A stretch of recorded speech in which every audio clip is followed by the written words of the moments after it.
It's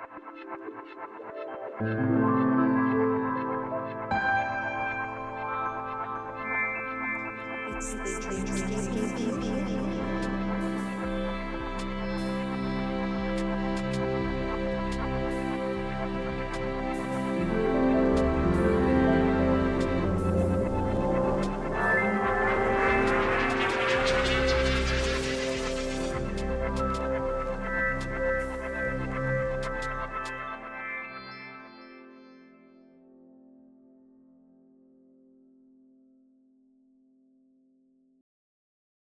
Welcome back, dreamers, to Indie Synergy Exchange, your podcast for all things indie art and creativity.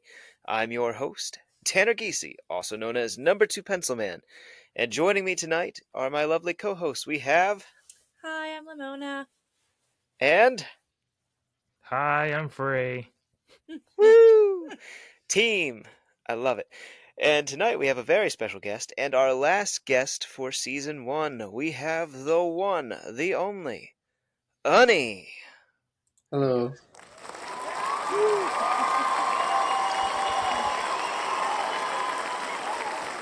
Yeah. We are super excited to have Anil on here tonight, but before we dive into him and his story, we have to do the promotional stuff. And you guys know the drill. This is episode, I think, 36. We've been doing this for a while now. It's almost been one whole year.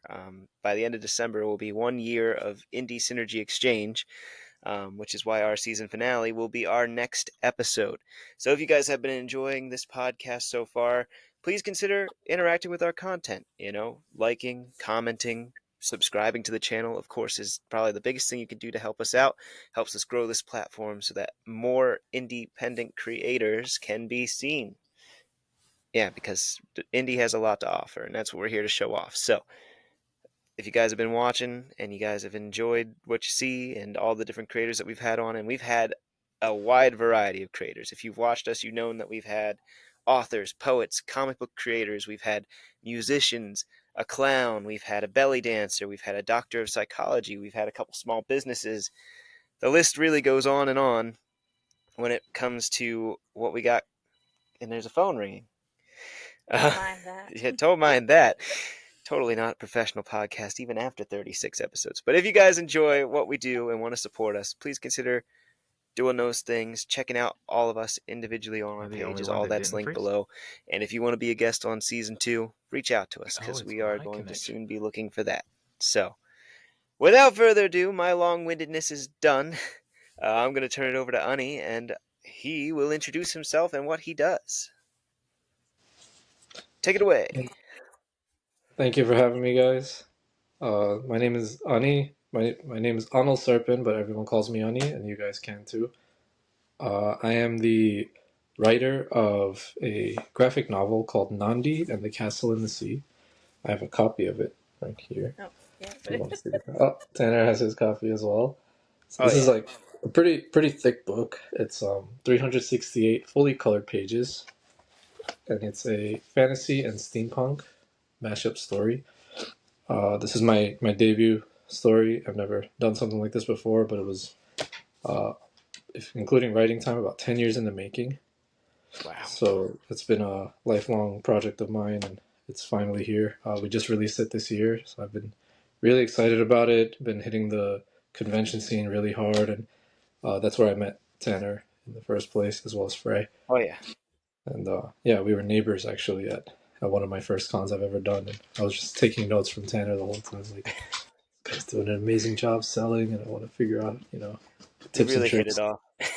Yeah, we had a fun time there, and then we ended up running into each other at another con, and then I think then you told me about a third one, so I said, okay, let me check it out. Turned out we were neighbors there too, like right behind each other. So really feels like a nice form of like friendly destiny that we've been attached at the hip this whole con season. So I'm really excited to be here.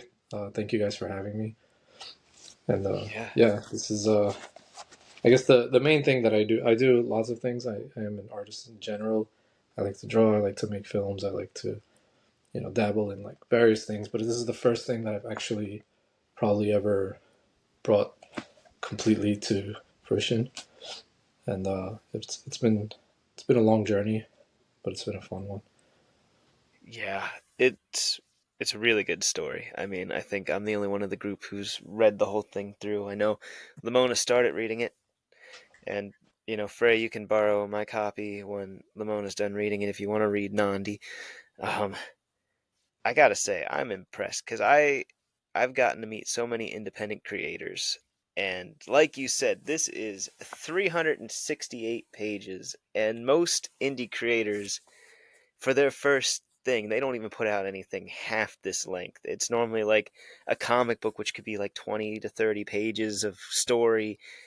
So I gotta ask, like, what made you want to go big for your first project, and what are some of the risks and rewards you feel that might accompany a project this big as your first debut project? I said project like 4 or 5 times. So good. Yeah, the thought process behind it was essentially, well, I had been just taking notes in my phone for years. Like I had the story originally formed in my head just on a random beach in Turkey, like again about maybe at this point it's almost 15 years ago actually that the original kind of seed was planted. And so next thing I knew, like, within 10 years I just had this huge thick like note in my phone that you could scroll forever, and I was like, I'm going to sit down and actually make this a full story one day when I finally got the kind of adult money to do it without like completely destroying my life. And, so that was, once I wrote the script, it was right around that length. It was probably 350 pages at the time. And then, well, it was initially like over 500. I cut it way down because I did the math and I was like, I can't do that. So, that they say as a writer, you have to kind of kill your babies. So I was constantly like just crying and cutting out things that I really liked in it to get it. This was the shortest possible length I basically came down to. Wow. And so at that point, I had a full script, and I said, I could kind of try to release this in a few volumes, like a lot of people tend to do. But as a reader, I'm super keen on just like being able to finish stories. Like being left hanging for me is like just a huge pet peeve, especially like in the fantasy scene more than the comic book scene. Like, we call it like getting Rothfussed. It's like you read like book 1 and book 2, and then next thing you know, like there's no book 3, and you're super invested, and you just you want that closure, but it's not there.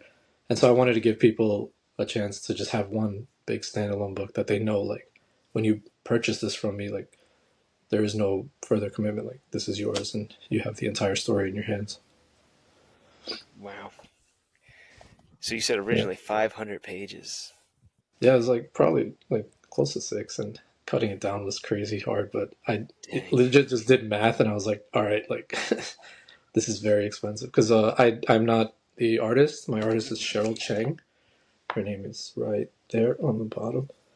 She is a pretty incredible artist, as you've seen. If you've seen the cover or just looked through the book, she's freaking awesome. But I believe in paying the artist. That's how the world should work, and it does work. So when I originally hired her, we just did our talks, and I was like, give me your price. Like, I'm not the type to negotiate these things. I've never done that before. And I said, just whatever it is, we're going to do it. So we came down to $180 per page, Wow. which if you do the math on that for, this many pages, it came out to around, I think, 70,000 if we included some designs and things like that. Split over 5 years. It was a 5-year project of her, like, slowly going at it. So it's not like a one-shot 70K, but like basically all my paychecks were like just in one hand and out the other going that way. Wow. And so yeah, basically like once I figured all that out, I said, okay, like this is pretty much my limit for how many pages I can afford. I would have loved to explore more, but I think it was probably healthy for the book to cut it down like that and kind of get the pacing a little bit faster, because I'm very much again on the reader side, I love like world building and like give me those 1,000-page epic fantasies with those tiny details that some people just hate to, like, some people would love to just like skip through all that. I'm like, for me that's delicious. Give me all of that. So, I but love yeah, it. as a writer, I'm like, okay, that's probably not everyone's cup of tea. So it's actually probably really, really good for the book to have been cut down to the current length. Hmm. How did you decide what to cut? Because that's got to be really hard. Yeah, I think a lot of it was like just scenes that were a little bit more character focused, like slice of life, and like not necessarily moving the plot, but Hmm. more just like things that helped show more of the island itself, which for me was really important because the island to me is the actual main character more than Hmm. any single, like obviously Nandi is the titular character of the book, but the Crescent Island itself is like this living force that not literally living but kind of, you know, it's just like the most important part of the story is the place. Yeah. And so I just kept like exploring it in different ways, trying to showcase different aspects and details of it and the people who live there. And I was like, these are great world building details, but they're less important to the plot than, you know, actual sequences. So yeah, that's what I meant by like kill your babies, because I was like so sad to remove some of these like tiny little things that kind of develop the place and the characters. Well, the nice thing is, though, now that you have the established story and the established setting, you can always go back and do like little mini books of like maybe like encyclopedias of the different creatures, or Yeah, little side stories. That would always no, be kind of absolutely. cool. Yeah, I've definitely considered it, especially like as you said, the creatures, like we have, you know, 10 plus original animals in the story, and then like just like magical creatures as well that just don't exist obviously in this realm, that we put a lot of effort into creating them. And you know, so, like I worked with a designer named Maury Weiss, who's Hmm. like he's just a concept designer. He was really really good, and I originally was like, hey, are you maybe interested in doing a full book? And he's like, that's not my thing. Like I do designs, you know. But we went back and forth and worked really hard on every single one of these creatures and animals and things that were in this story. And some of them show up in one page, like in the entire story. But we spent like, you know, weeks working on that one creature, you know. That's So so cool. yeah, I think it would be cool at some point to showcase them a little bit more. Oh yeah. Now I'll stop asking questions because I see Frey, you were gonna ask something, or Lemona, were you? I don't have anything yet. I was Go gonna for it, Frey. say those additional pages, you could probably take parts of them and transform them into like a print or something. So it's kind of like you get more art out of it, but you also get to expand on the world. It's just When you say an idea. print, you mean print like single page, like Yeah, like just single prints. Like, say if it's like a slice of life piece, it could be like, the characters, doing laundry or something. It's just like little world building things that are like that. Kind of like how like not a graphic novel, like a light novel would do, mhm. like in a book. They would just have like the single illustrations to kind of build things. Instead of putting it in the book, you can just have like the single illustrations for sales for prints. That's what I'm saying. Yeah, that could be a really fun side project, and Yeah. probably a slightly more affordable way to explore those things as well, versus like drawing another, you know, couple hundred pages. Right. Yeah, I obviously like you wish you could. I like originally I was like, I'm gonna do this myself, and I was drawing, and I do like to draw, but I just had this standard in my head of like what I wanted, Hmm. and I wasn't meeting that standard myself, you know. And I feel. I just kind of accepted that, and I was like, I want this to look like as good as it possibly can, because I genuinely felt like it was my life's work, Mm. and so I kind of bit the bullet and just went for. I'm really glad I did, by the way. Like I have zero regrets of. Hmm. Obviously, like when you asked about the risks, the risk is the massive financial investment that went into this. Right. When you Yeah. putting, including printing, it's over 100K. But at the same time, like, you know, it exists now and it's here, and I'm like really excited about it. I mean, hopefully one day it gets to a point where it makes that money back. I'm sitting on like a ton of copies, so Right. at some point, if we can move those, that'll be really nice. And it's been moving nice and slowly, steadily this year. It's our first year on the scene, but it's starting to get out there. That's good. Yeah. But Would you I do. say? Yeah, go ahead. Well, I was just gonna say, in regards to the books moving, would you say that you have a good balance between your in-person sales and like online sales? Are you starting to see like online sales? It's definitely more in person right now. On this first year, but uh, the online sales did start to pick up. Like they're like barely moving at this point, but I did notice a direct correlation between effort I put into social media and like results on you know Mm-hmm. online. So I was like, okay, like my main goal for 2026 is to stop being a little baby about it and just like do the whole social media thing and actually advocate for this story that I care about so much, because Same. I'm one of those people, like I'm sure you guys can potentially relate, but just social media is really just, it tends to exhaust me. But I'm kind of just treating it like, okay, this is officially now the art part is done and now it's a business and I gotta treat it like that. So Mm-hmm. I'm trying to just lock in on that for 2026 and see if we can get the online sales up, because the online sales is the only way I'm ever gonna actually fully get that back. Yeah. And one way we're actually working on that now is Cheryl and I are going back and forth on transitioning each page into a webtoon format as well, Mm. because I know like webtoon is just massive nowadays, and like my little brother, he's just constantly on it, and he's the one that originally showed me, and I was like, okay, this is like there's a lot here. And so once we get it converted, it's not just like literally copy paste like onto a vertical page. We're actually gonna do panel to panel, like a more flow, like vertical flowing style, and I'm hoping that that's gonna really help blow this thing up. Do you plan on releasing the whole thing on Webtoons or just kind of like a couple chapters? We're gonna do the whole thing, but slowly, because I know the webtoon kind of business format is to do volumes, or I guess chapters. And the kind of good part of it is you can break it down like panel to panel rather than page to page, and so you can kind of get more juice out of it. Mm-hmm. And I do think it kind of lends itself to that format really well as a story. Like it can be very visually striking and really flowy, like with the nature vibes of it. So I'm really excited about that. That's like, I guess for next year, the main things are, there's like three paths that I'm doing, and it's the online sales through social media, and then that hopefully that webtoon gets done, and the third one being obviously conventions, because that's like kind of our bread and butter in this indie business, isn't it? Mm-hmm. Man, that's going to be interesting to see because I am very curious about Webtoons myself and seeing how it would work. Now, would it technically be free then if you put it on Webtoons?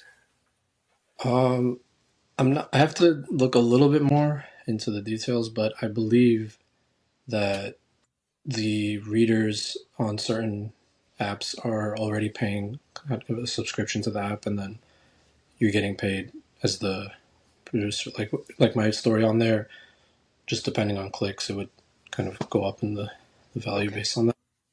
So that's like one form, and then the other one would be like if you use a different service, it's just you upload your chapter and people are paying for the chapter to read it, Okay.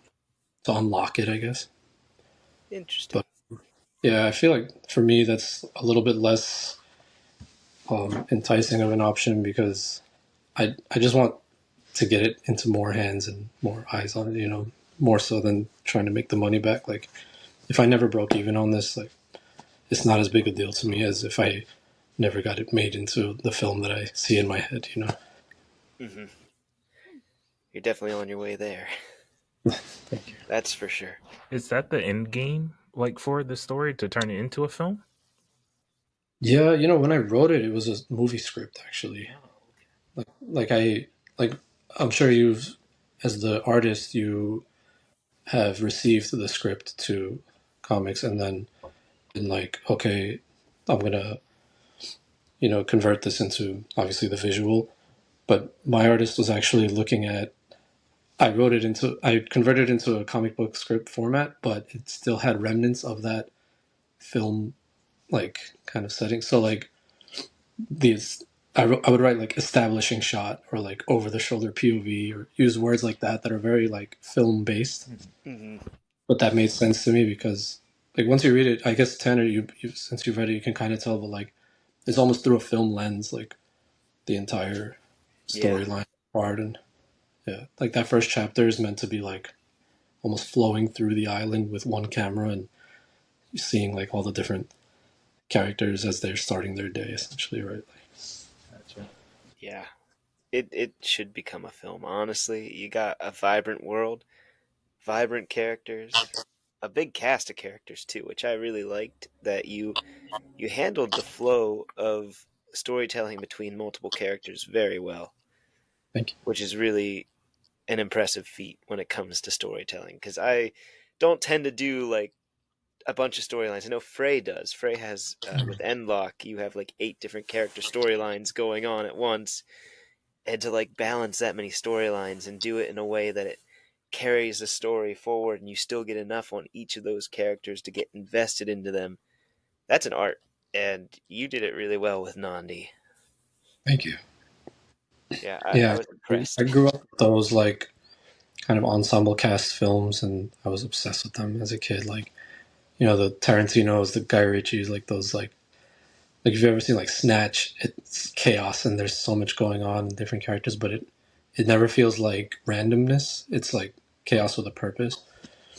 And so I, kind of was very strongly inspired by not necessarily their style or their, specific methods or anything, but just like that feeling that they inspired in me as the viewer, Hmm. like getting to experience like all of that and feeling like they still had control over it. So I wanted to, that's yeah. I would say those films, like as a kid, for me were a big influence on me as Yeah, that's awesome. Lona, did you have a question? No, not yet. Sorry, I'm really tired, so well. Yeah. I don't have as many questions as usual.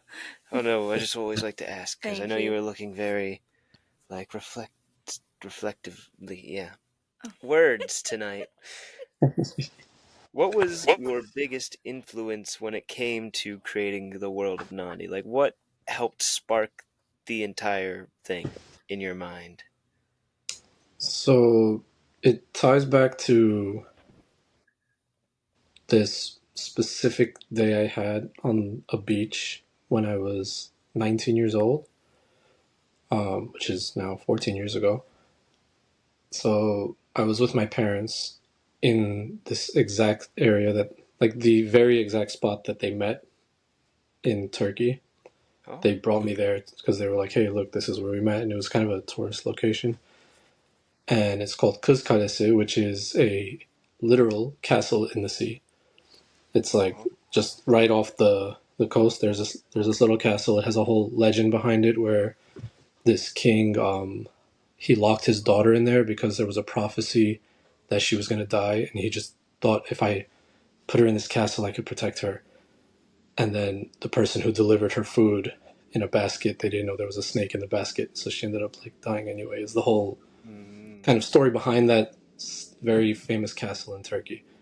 That has nothing to do with my story, but the being there on the beach, I was sitting with my brother, and it's a tourist area, so you have a bunch of random people there, but I'm very big on people watching, and I noticed these kids on the beach. They're these local kids, and they were just straight up hustling these tourists. Like they're selling them cigarettes, they're selling them beers. They're like, "Hey, we're gonna teach you kite surfing. We'll take you on the boat out to the castle." Or when they're not hustling, they're just sitting there together, kind of lounging, playing backgammon. Like, they're way too young to be smoking cigarettes, but they're doing it anyway. And I was like, I love these kids. Like, they have so much character. And when I say kids, I would say around the age of the characters in the story. So like like mid to late teens. Hmm. But yeah, they were like very nearby, and I found myself like constantly just overhearing their conversations and laughing and being like, I love their camaraderie. I love their vibe. They're so like energetic, and I was like, what is their life like, you know? And so that kind of planted the seed of, okay, you have this famous tourist location But what is the locals' life like in that place? You know, dealing with the tourists, dealing with their own probably less than ideal lifestyles with in terms of like, you know, economics and things like that.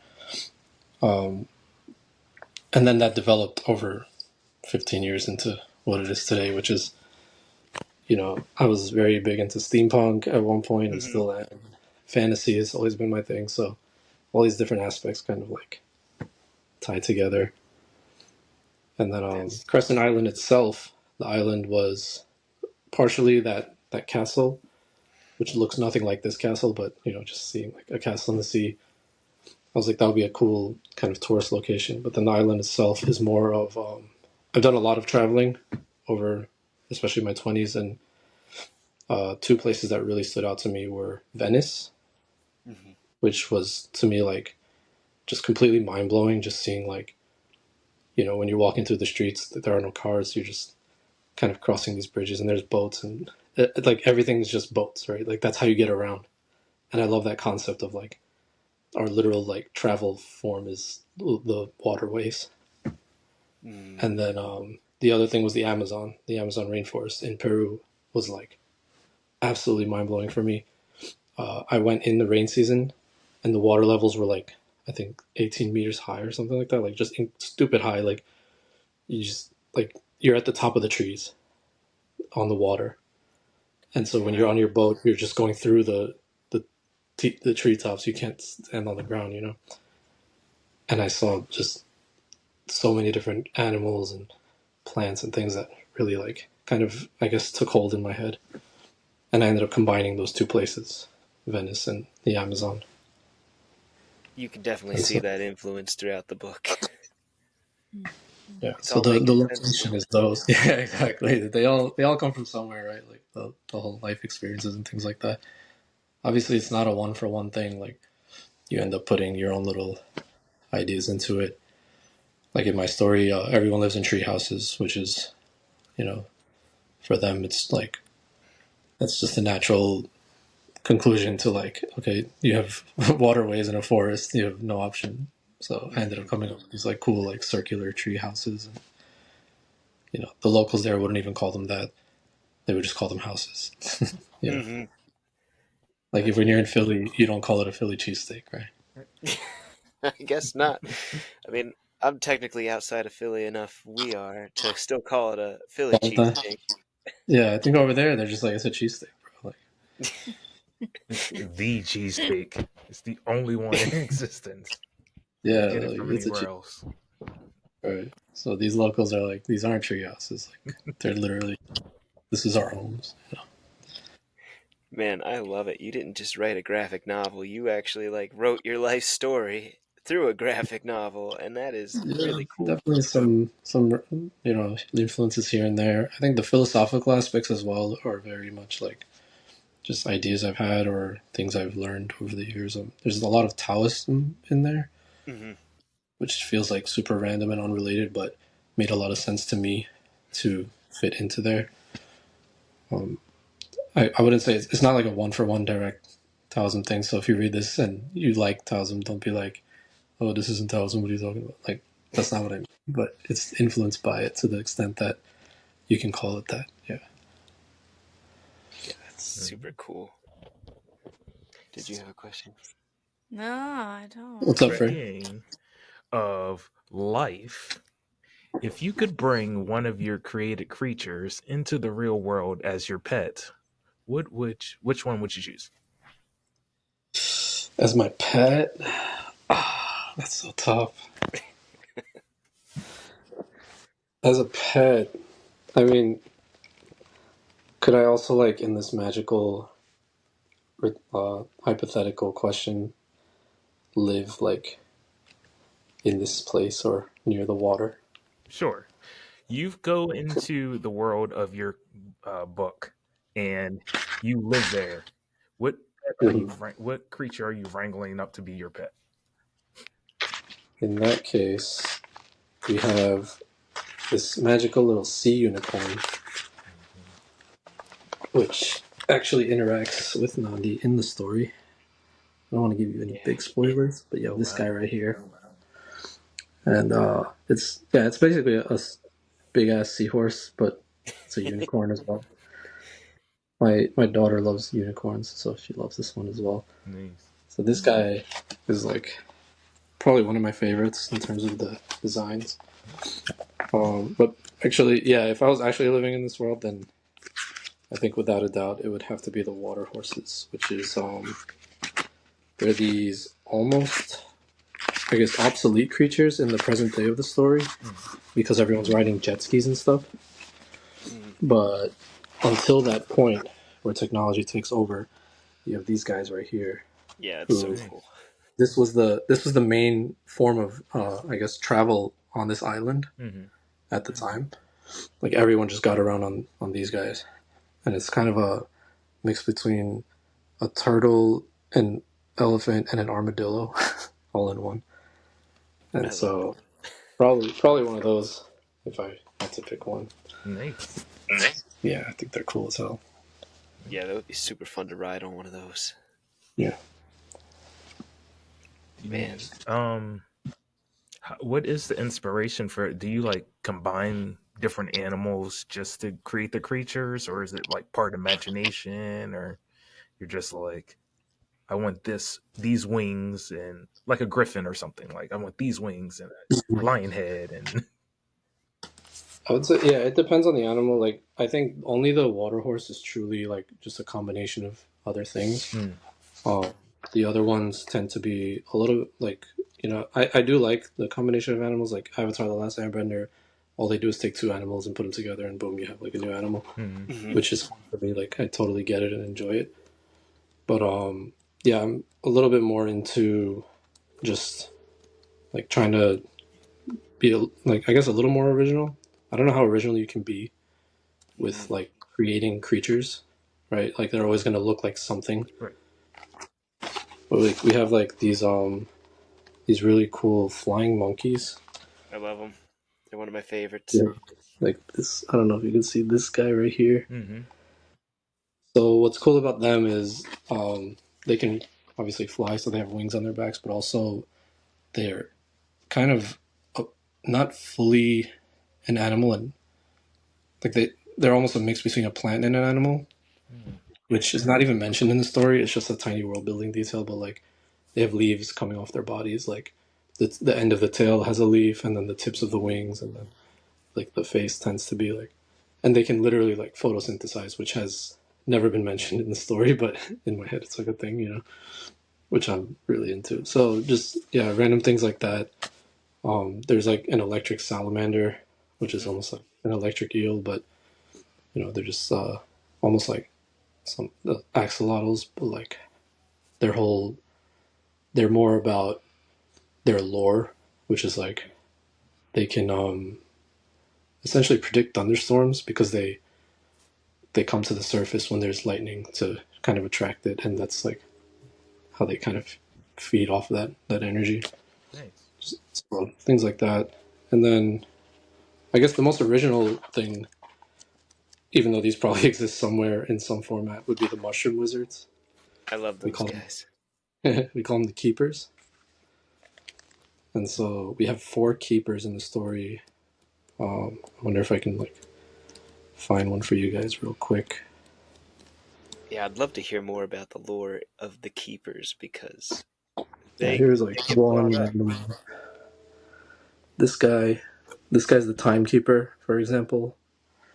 And then you have like next page over. This guy would be the safekeeper.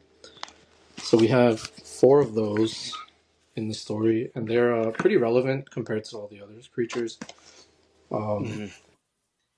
I guess you take one step back real quick. In Crescent Island, there are 2 types of people. There's the woodfolk and the seafolk. And so the woodfolk live up in the highlands above, and then the seafolk would live like down below. So here's like kind of our Crescent Island image, and down here is where the seafolk would live, and all the way up here is all where the woodfolk would live at.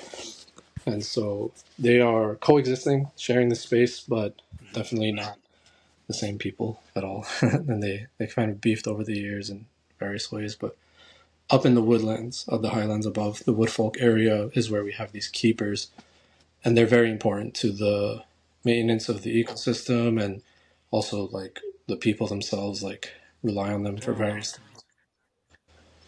Mm. Hold on a And second. oh yeah, There you go. did we freeze up for a sec? Yeah. Can Mm. you repeat that about the woodfolk and the seafolk? Yeah, absolutely. So we have in Crescent Island. There's the kind of wetlands down below, which is what we were talking about earlier, where the water horses, the tree houses, things like that. That's all the sea folk area, and then up above you have these cliffs, and in them there's the woods, and that's where the wood folk live. They don't have any water except the rivers flowing through like the middle there, and so these are two separate peoples, and they live, you know, completely.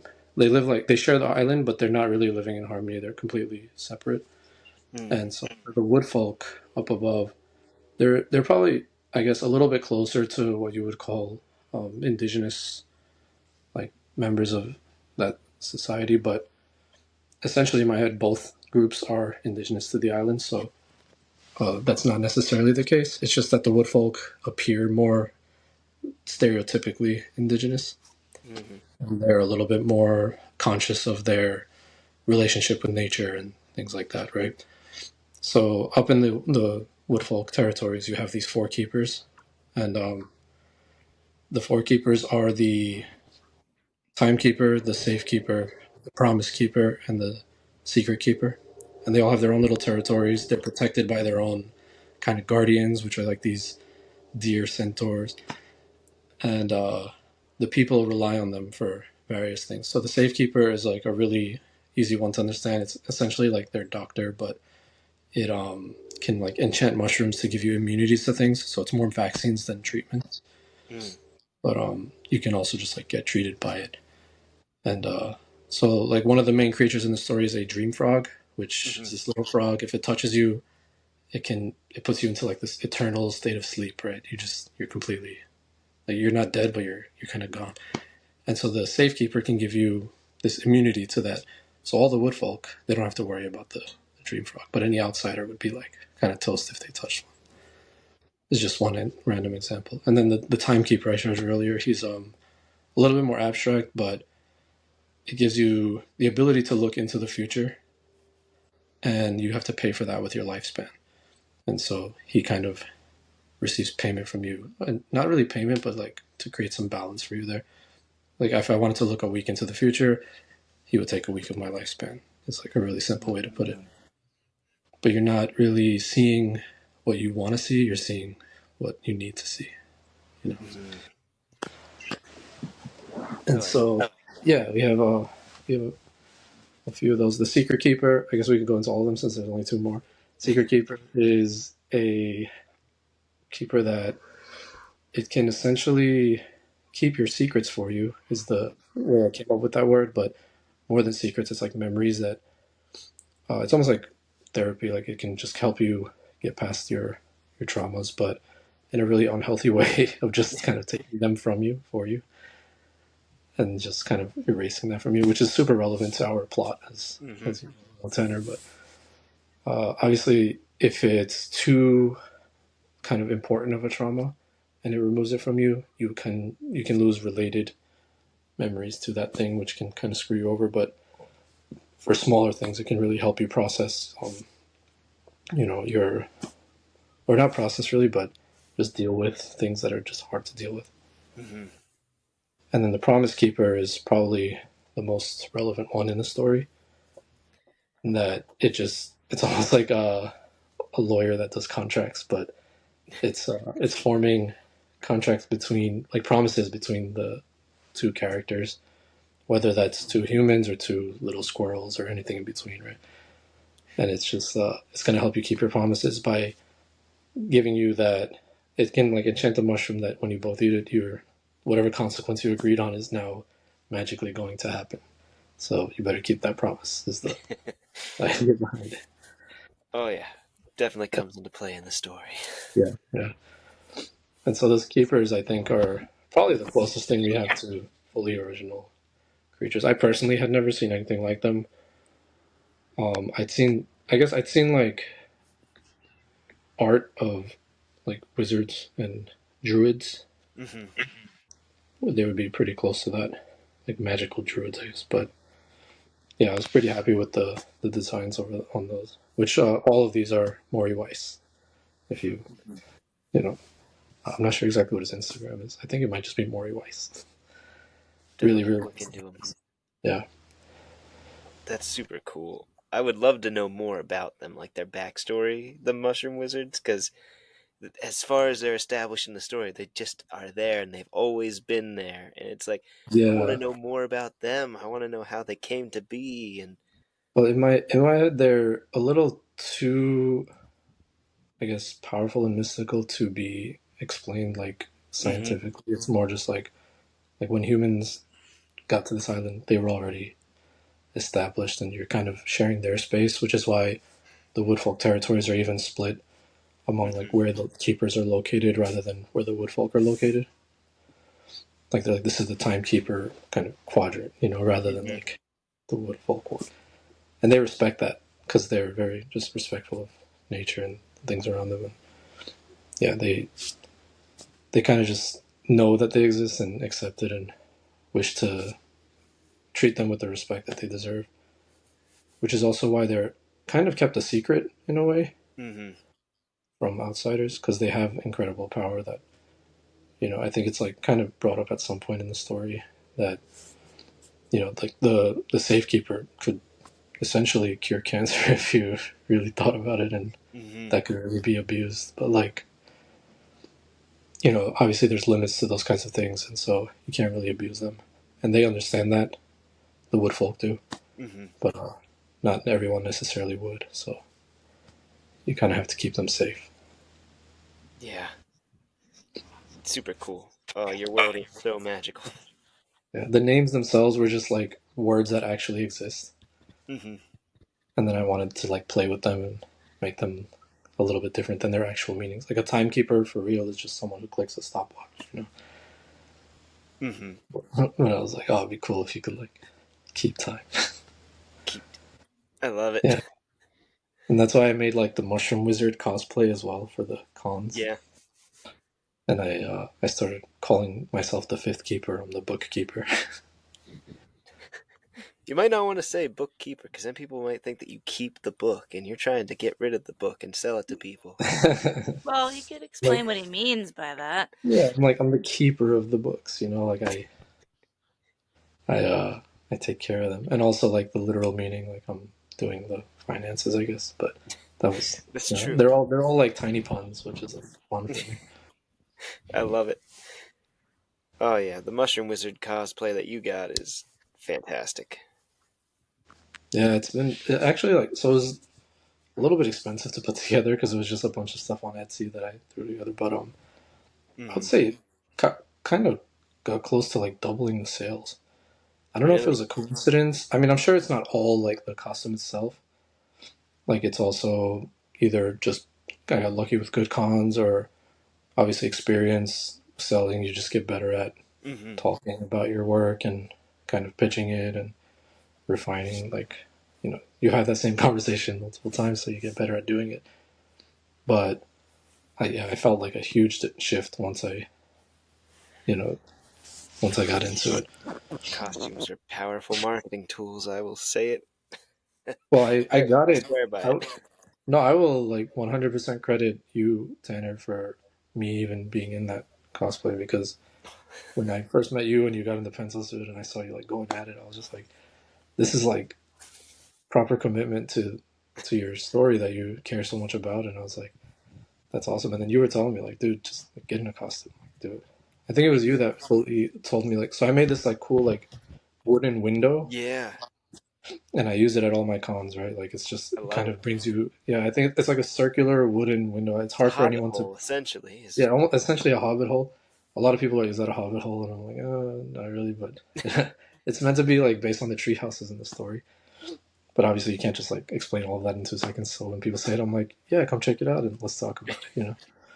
But it was you that was like, you have this magical looking hobbit hole, and inside of it is like this, like a dude with a fitted and a hoodie, and like it kind of there's a contrast that doesn't fully let people like get kind of engrossed in the environment that I'm trying to create. And I 100% now have come to agree that like when I'm in like a mushroom wizard cosplay and I'm in that window, people are like, ooh, like what's this? It's oh man, like there's so many people who don't.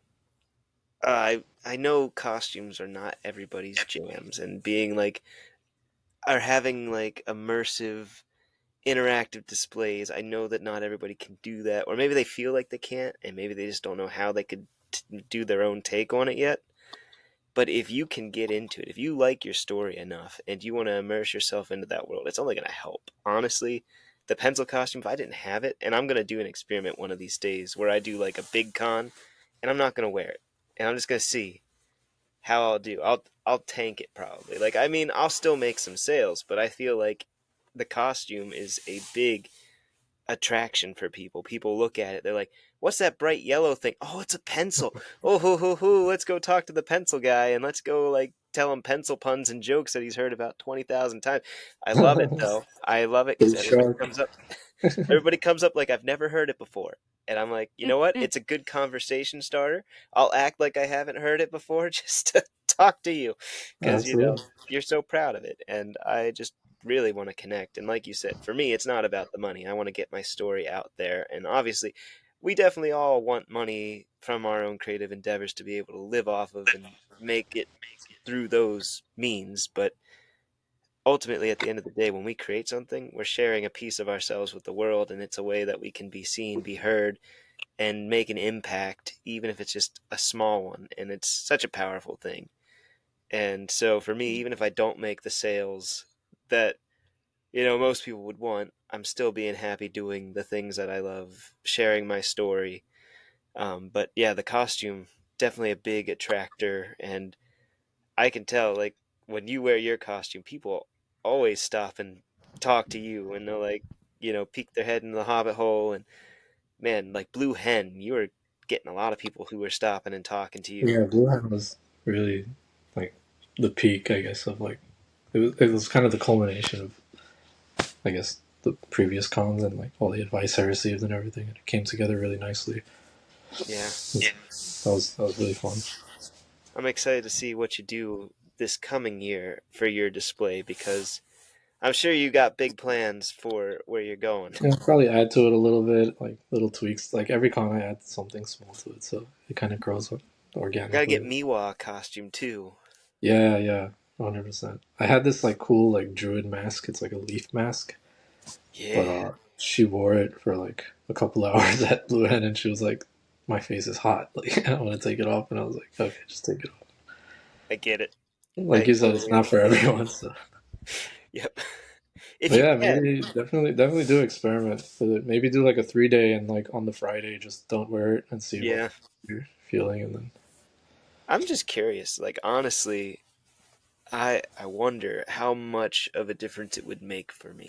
And Okay, I can tell you right now how much of a difference it would make because there was one time, somewhat recently, I dressed up as my original character, which unfortunately currently has nothing to do with the number two pencil man like universe. Although it will shortly, but um they just wanted to see Tanner. They just wanted to see number two pencil man. yeah, But, like he wasn't even there.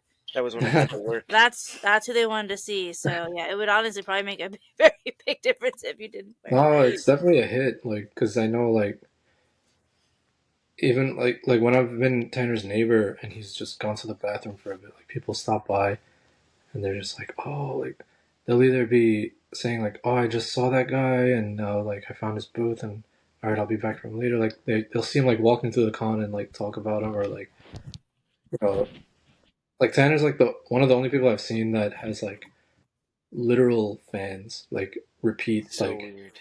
people who are like, hey, like remember last year, like I'm back again, like to specifically talk to you because I'm an actual fan of yours, and I'm like, wow, like, that's awesome, man. You know, Oh, I mean, it's probably a little jarring as a small indie creator, but like you got fans, bro, and it's the costume is like a big part of that. it's so crazy, man. Like you're gonna encounter that this year on the trail. I guarantee it. I mean, yeah, it's the first time that that's happened to me, and it was before I even had the book because I've been doing the YouTube for about 3 years. Mm. So I remember going to like one con and then going to another con later that same year, and they're like, "Oh, I saw you before." And it's like I watched the YouTube video, It's and I'm super like, memorable, yeah. so it's so interesting to see how that's evolved, especially after uh, putting out the comic books, because that is a whole new form of media.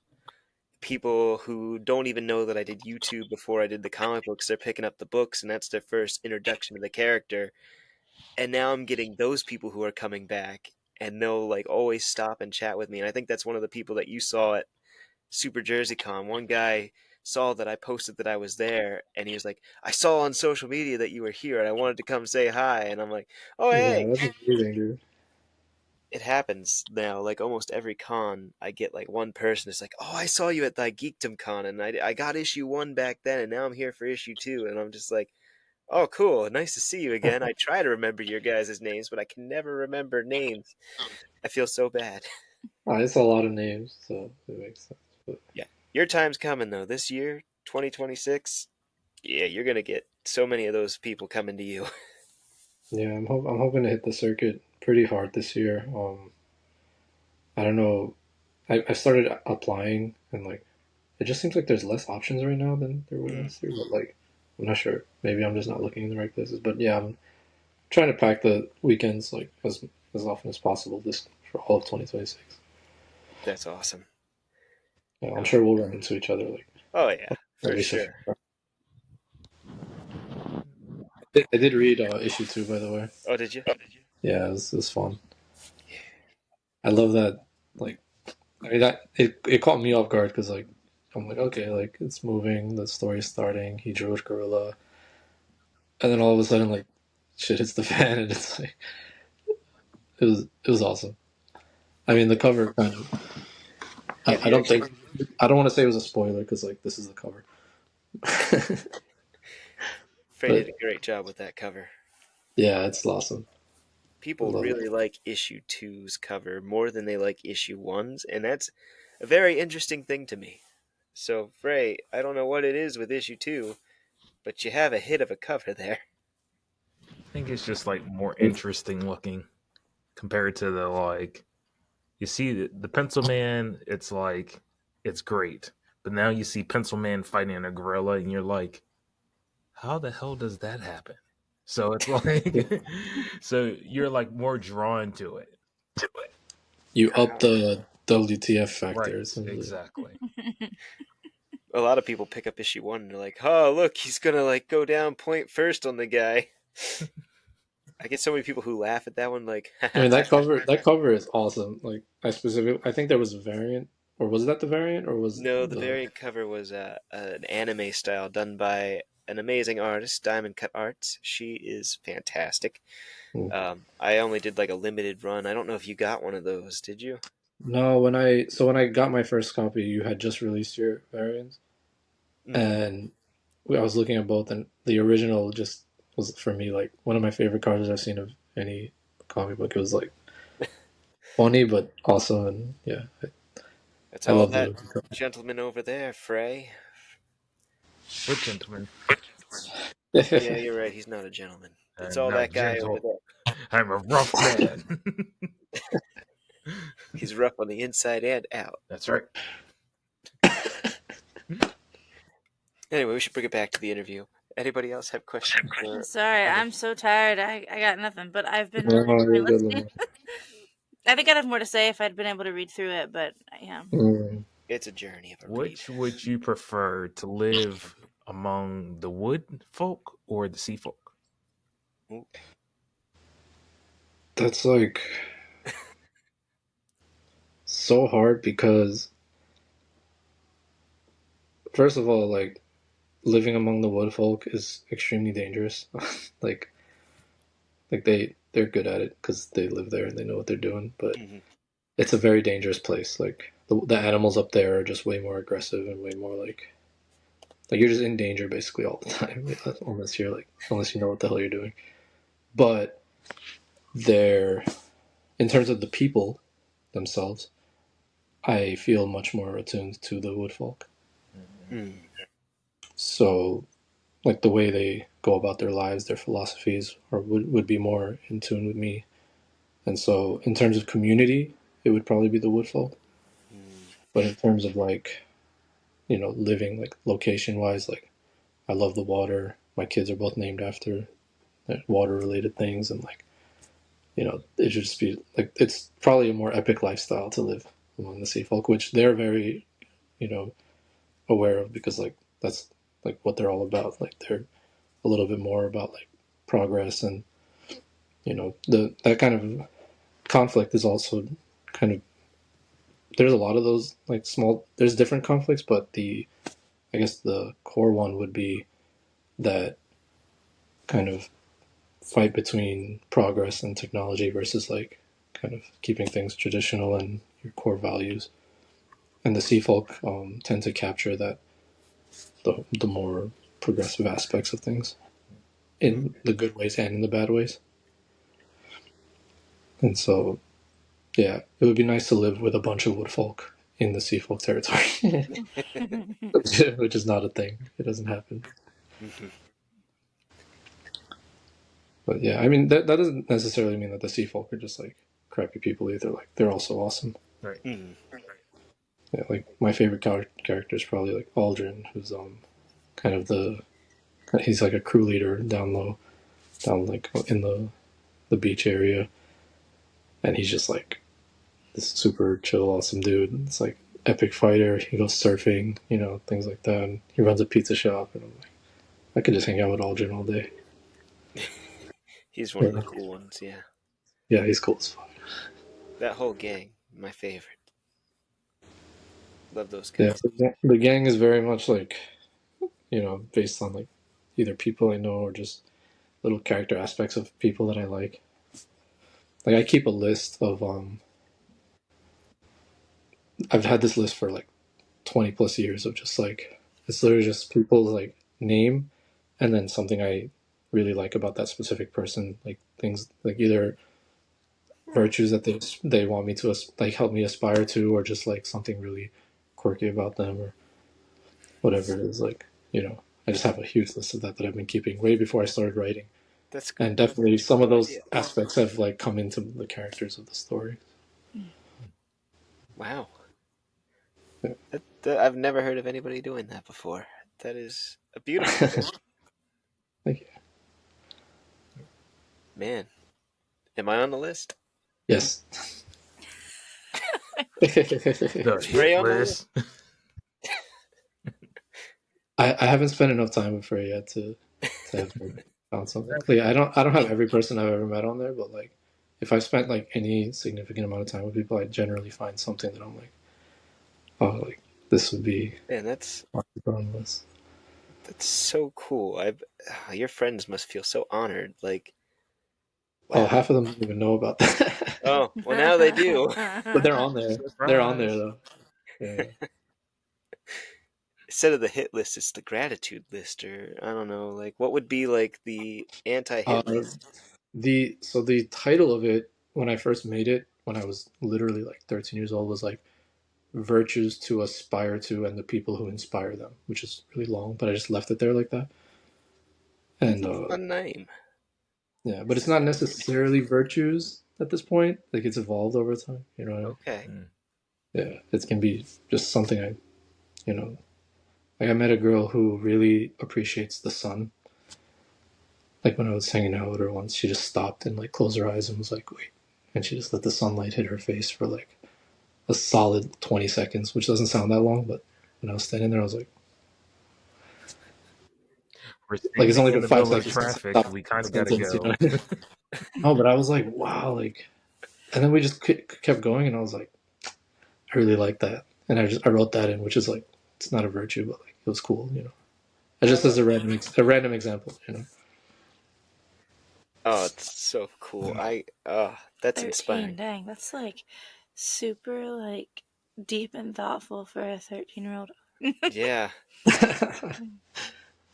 man. No, Ani is awesome.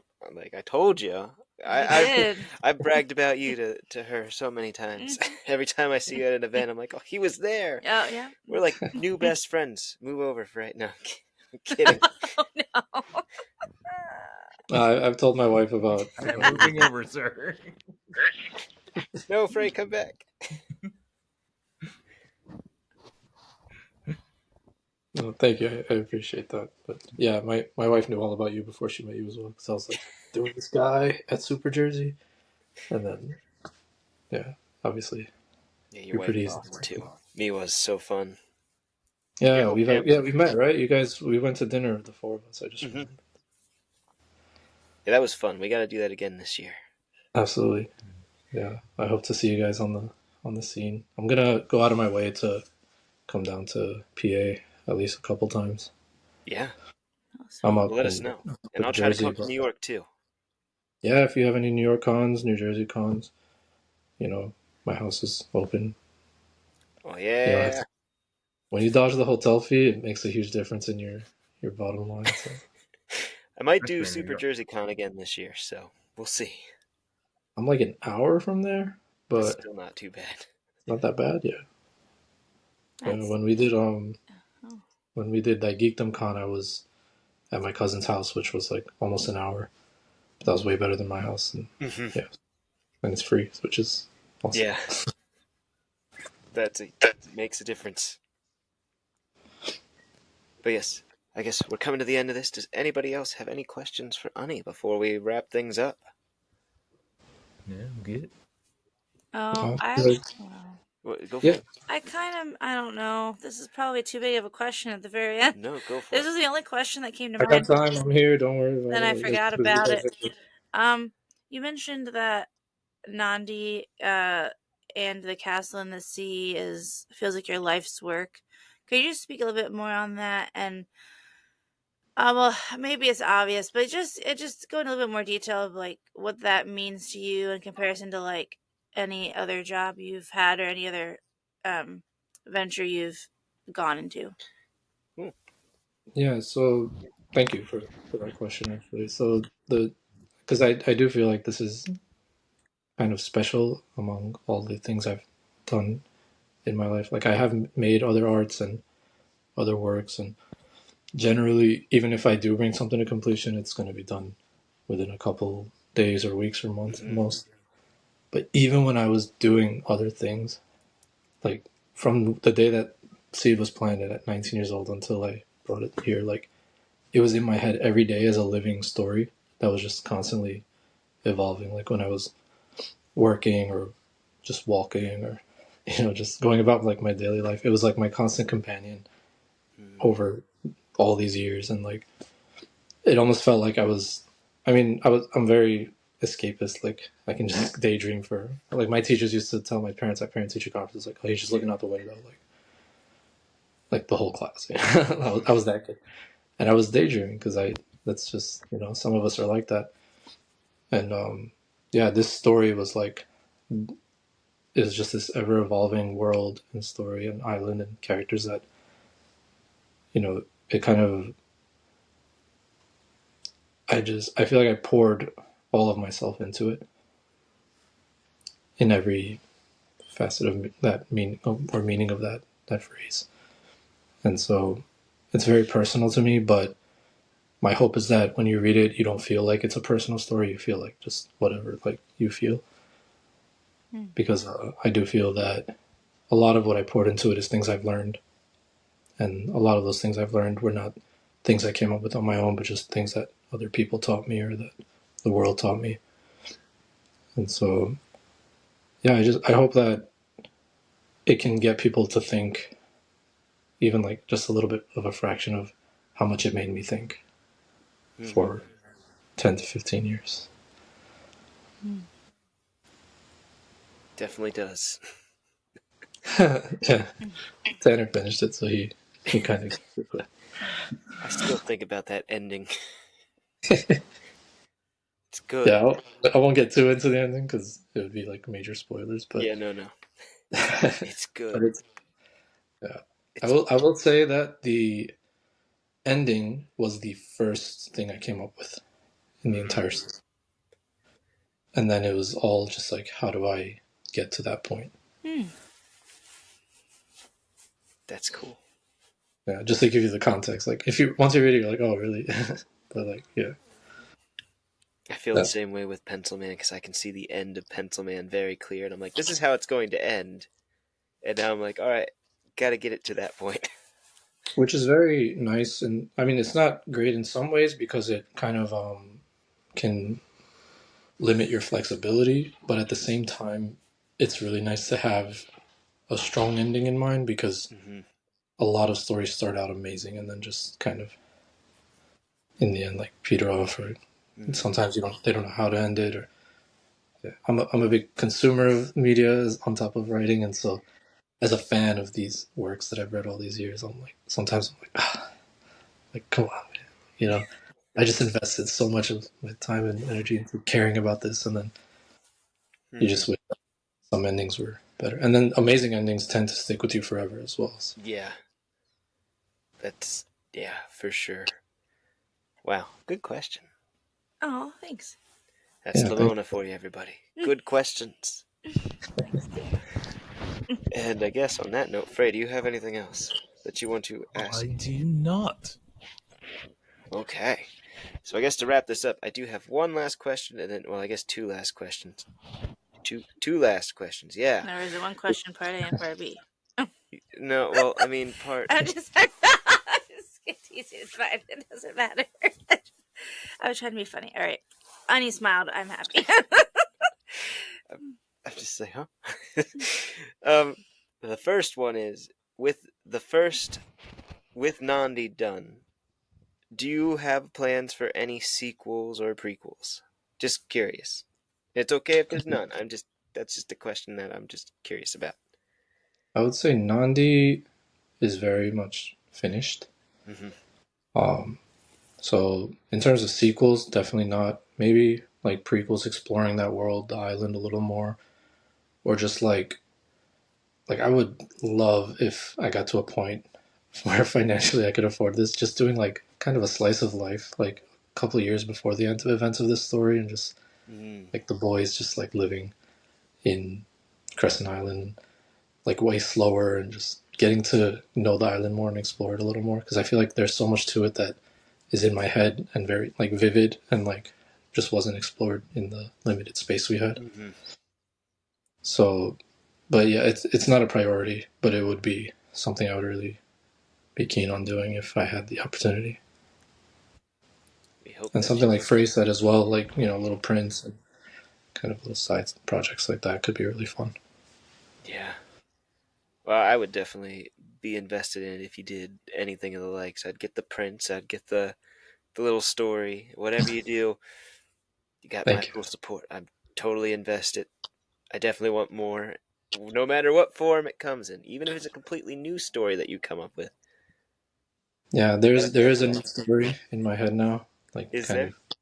Yeah, like once I finally finished Nandi, I was able to think about new things, which was fun. And yeah, there's something that in a similar vein has been brewing for, it's already been, I think, 2 to 3 years Wow. of once again just notes in my phone that like it's already at a point where you can just like you keep scrolling and you're like, oh, this doesn't end. Oh And man. I know what that's it's like. a really cool story. I'm really excited about this one too. But unfortunately, it is once again. I think I'm just this kind of writer that just writes long shit. Hey, that's Like fine. I was talking to this just you go to cons and you meet some of these OGs that have been in this for like 20 years, right? Mm-hmm. And obviously you're like, hey, like just put me on like whatever game you got, just like tell me, and just be a sponge. And one of the things I heard more than once was like try to release something like every year if you can, especially if you're going to keep doing like the same circuit. And so I was like, oh, like that would be cool, but my new story is probably going to take another 5 years like this one did. And the guy was like, well, that's cool, but like, also try to see if you can come up with some shorter stuff just to get them out a little faster. Because at the end of the day, like that's kind of the business. And I was like, okay, cool. Like, I'd love to try that. And so far, like those shorter ones just don't click with me as well. Mm-hmm. Like to each his own, obviously. I love reading those, but in terms of creating them, I guess like there's just too much detail going on in there. So this new one is also going to be very much long form, Oh man, I'm super but excited. potentially a little bit more capable of being put into volumes. Mm. So hopefully we could get something out. I'm gonna have to Yeah, get it. it's a really cool one.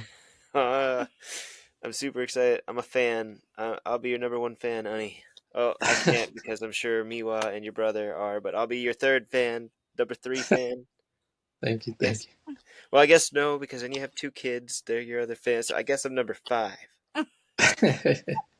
Well, unless your parents, then I might be number 7 or 8. 8, I guess. I'm number 8.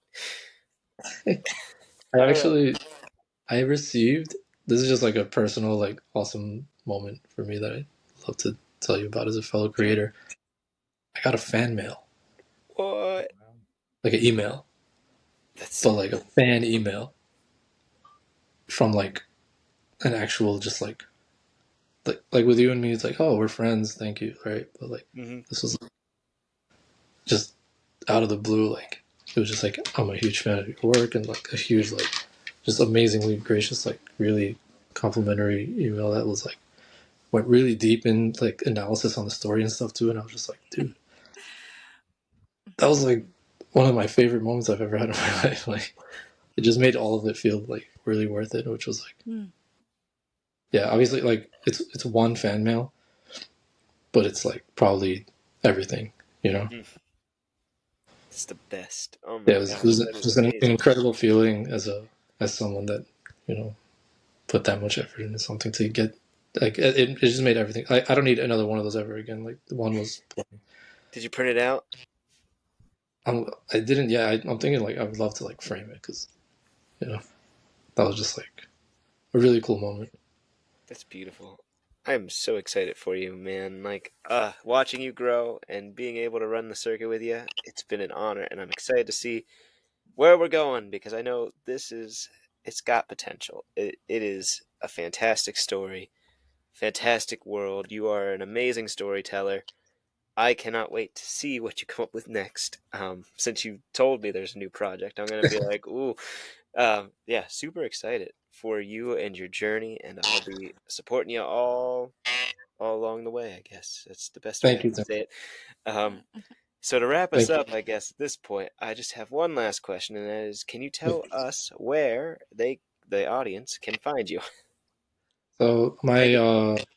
company that I've made is called Slow Comics. So everything is Slow Comics anywhere you look for me. It's slowcomics.com for the website. It's at Slow Comics on Instagram. I believe I was forced to put an underscore on TikTok, but it's just at slow underscore comics.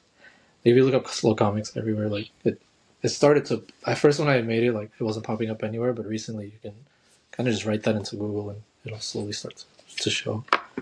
And yeah, this is our little logo. It's this sloth reading a comic book, and it I says love it. Oh, Slowco on the comic oh, book. that's what So it is. That's so yeah, cool. That's a great yeah. logo. Thank you. Yeah, I had a really close artist friend of mine work on that, Hmm. so really happy with the logo. Yes, Slow Comics, Slowco, kind of rolls off the tongue nicely. Oh yeah. Yeah. And for all of you guys watching, we'll make sure that we link all that in the description below, so that way you guys can follow Ani, buy his book, which you should. Uh, Definitely go buy it. It's 368 pages of amazing content, a vibrant world, and a very good storyline. So definitely check out Ani, check out his book, and I guess I'll turn it over to my co-host to say if they have anything to announce, and then we'll do the closing. Any of you guys have stuff to say? I don't think I have too much. Um, no, I'm working on doing more open mic nights for people that are in Pennsylvania. um, like Harrisburg area primarily, and I'm trying to get better at posting on social media like before I do it, so that everyone knows what's going on. But that's going pretty well. And my first book, a collection of poems, I'm hoping to have it out by January 2026. That's like the end goal, I guess, like best case scenario. Well, actually, best case scenario would be Christmas, but it's probably gonna be like January. So yeah, so I'll keep y'all posted on that, and I don't think I have anything else of major import to share other than those are like the two main things. Super excited about that. So, yeah. We'll keep everybody posted about Lemona's developments. Frae. Yes. Fraeofficial.com. Go over there, get yourself some prints, some buttons, some stickers. Most importantly, get yourself a holiday commission because I framed them really nicely for you. I hand draw everything. I send you a personal letter that I hand wrote. And I also threw really good goodies in there. The last person that got a commission, they got like 2 or 3 buttons, 2 or 3 stickers, and some other stuff. So, holiday commissions, I'm down for it. Commissioning anything? Characters, not animals, not machines. Yeah. People. Just people. Like, yeah, Gotcha. yes. Okay. Yep. You can Good do to know. Good animals. to know. Yes. And I do hand draw them. Traditional. Wow. Yep. That's all. Yeah, they look great. Yes. Other than that, look forward to Inlock coming out for the omnibus is currently being looked over. That's actually completed. When I hit 2026 touring, you will have at least 2 new Inlock books because I know it's been a while. So you'll have that and maybe another Inlock related surprise, but I'm going to keep that under wraps for now. Ooh. I gotta dive into the Inlock universe. I know it's like super long form, which is, as I said, something I'm really into. So I'm excited for that. Thank you. Thank you. And you said there's an omnibus coming soon as well? Yeah, so the omnibus, all the pages are actually done. It's 600. What did I say it was? It's over 600 pages. I know that. Um, all the pages are done. I just have to send the files to the company so they can put it together so I can get a review copy before I actually Gotcha. officially put that out. Nice. But I mean, it's basically done. That's exciting. Yeah, Definitely get one of those too. That's super exciting. My co-hosts have exciting things in the future, and we will have, hopefully, for our next episode, I almost said next issue, all this comic and graphic novel talk. For our season finale, we got something special planned. That, well, we don't really have a plan, but we got some special ideas that we're going to be discussing in the next week because next week will be our season finale. I definitely believe we will have the return of our co-host Rachel, at least in some capacity. I can't guarantee how that's going to look, but we're going to do our best to get her back included because she is a big part of what we do and is a foundation of the group. And yeah, with all the things that have been going on in everybody's lives, we've endured challenges together as this group has been formed and has been going for as long as we've been going. So balancing everything has been difficult, but everybody is still in this, and we still have the future goal in mind of creating a big platform for independent creators of all kinds to be able to be seen. You're so expressive. I I'm love so that sorry. I about was you. trying not to yawn. I'm so sorry. You're okay. You're fine. But yes, so Rachel may make an appearance in our season finale. So I will be super excited to have her back. Yeah, and again, this is our last episode with a guest. So thank you guys for an amazing season 1. We've met so many people, made so many amazing connections, and the best part about it is it wasn't just like we just had these guest ons and then we never talked to them again. We've actually forged friendships doing this. I would say pretty much all of our guests that we've had on, we still are in regular contact with, and it's an amazing community that we're building, and that is definitely one of the visions that we had when we started this group. So with season 1 coming to a close, we have big goals and big dreams for season 2, and when we are ready to launch that, we will have more details to share with you guys. But what I can tell you is the season finale will be next week, and we also have a big giveaway that we are doing. We've had a lot of our guests contribute something for this giveaway, and it's gonna be massive. We've decided we're going to split it into 4 different boxes. You can win 4 potentially different packages, one themed after each of the hosts of the show. So there'll be a box themed after me, there'll be a box themed after Lemona, a box themed after Frae, and a box themed after Rachel. Now, some of the guests have actually given us duplicate stuff, so they will show up in all the boxes. But then there are guests that have one specific thing that they sent us, and so we're going to theme it to each of the hosts as best as we can with what we get. So that's going to be super exciting. There will be an announcement on that soon. So I know I'm long-winded. If anybody else wants to do the outro, please be my guest. If you heard a groan and you're listening, that was my dog, not me, by the way. No, it's okay. But yes, so season 1's coming to a close. This is our last guest interview. Next week, season finale. I'm super excited. And yeah, basically that's it. So if you guys enjoyed this episode, please be sure to like, comment, subscribe, and please, follow along for the journey. Check us out on social media. If you want to be a guest on season 2, we are open to that. We probably won't start season 2 until the end of January, maybe beginning of February. We'll play it by ear. We're going to take a little bit of a break to kind of restructure. Like I said, we got big plans for season 2, so we're going to flesh it out before we start. So there might be more shows kind of involved with that, more content that we might be releasing.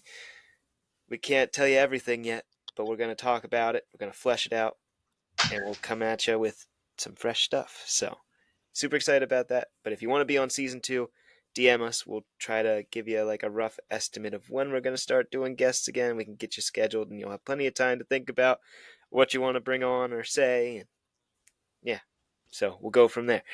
But yes, that does it for this final episode with a guest for season 1.